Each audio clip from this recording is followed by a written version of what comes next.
तो हमने देख लिया था कि कहाँ कहाँ हमारा ATP यूज़ हो रहा है। ठीक है, 2 स्टेप्स थे जहाँ पे आपका ATP यूज़ हो रहा था।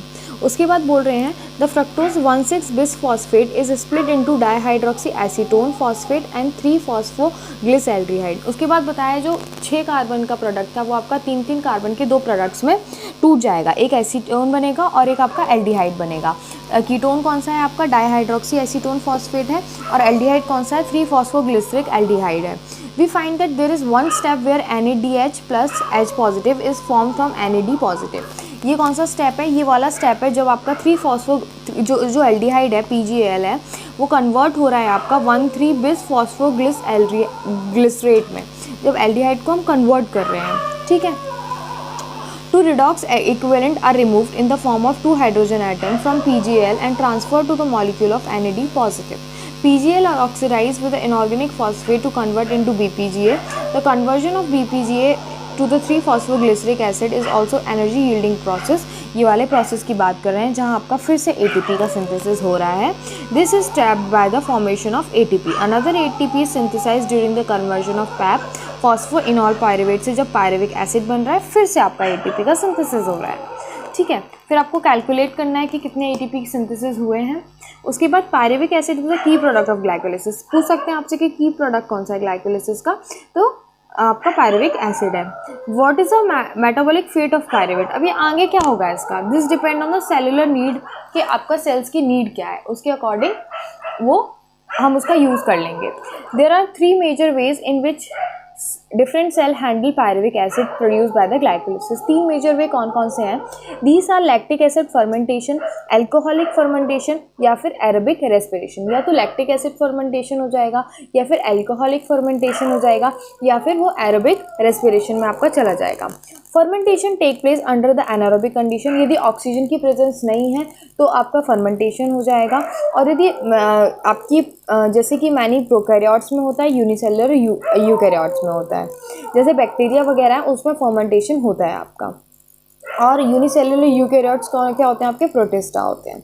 For the complete oxidation of glucose, CO2 and H2O, however, organism adopt Krebs cycle, which is called aerobic respiration। यदि complete oxidation हमें ग्लूकोज का करना है, complete oxidation ग्लूकोज से क्या बनेगा आपका? CO2 और H2O बनेगा। उसके लिए आपको अडेप्ट करना पड़ेगा Krebs cycle को, जो कि आपका होता है aerobic respiration, मतलब ऑक्सीजन की प्रेजेंस में ही होगा।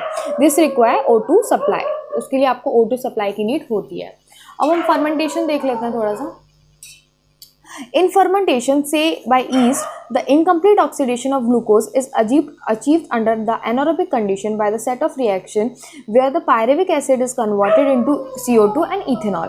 तो देखो फर्मेंटेशन में क्या हो रहा है? फर्मेंटेशन में भी आपका इनकम्प्लीट ऑक्सीडेशन हो रहा है। कंप्लीट ऑक्सीडेशन के लिए तो आपको ऑक्सीजन का सप्लाई चाहिए। तो इनकम्प्लीट ऑक्सीडेशन में क्या हो रहा है आपका?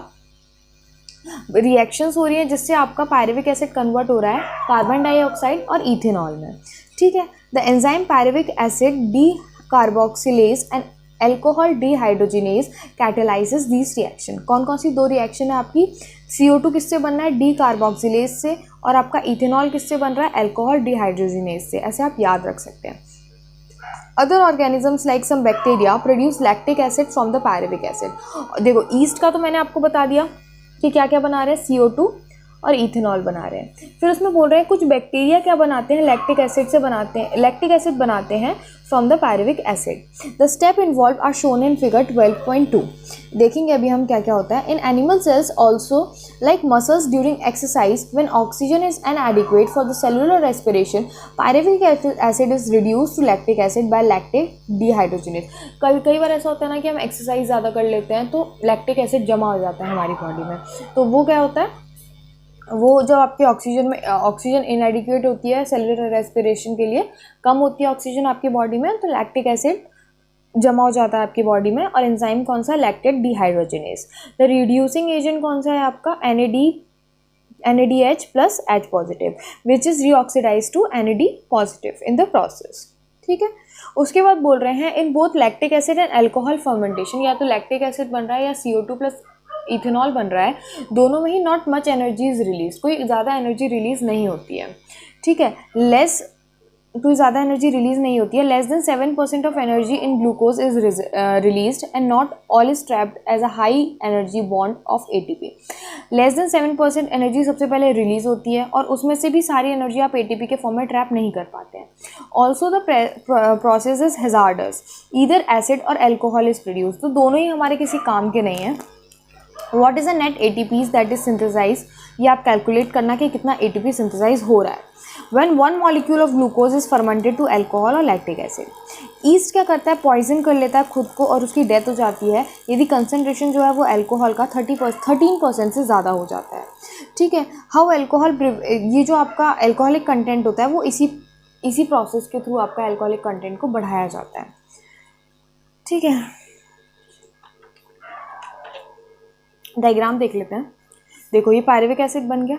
पायरुविक एसिड से आपका लैक्टिक एसिड भी बन सकता है और इथेनॉल प्लस CO2 भी बन सकता है. तो यही यहाँ पे दिखाया गया है major pathway of anaerobic respiration के इथेनॉल प्लस CO2 भी बन सकता है और लैक्टिक एसिड भी बन सकता है.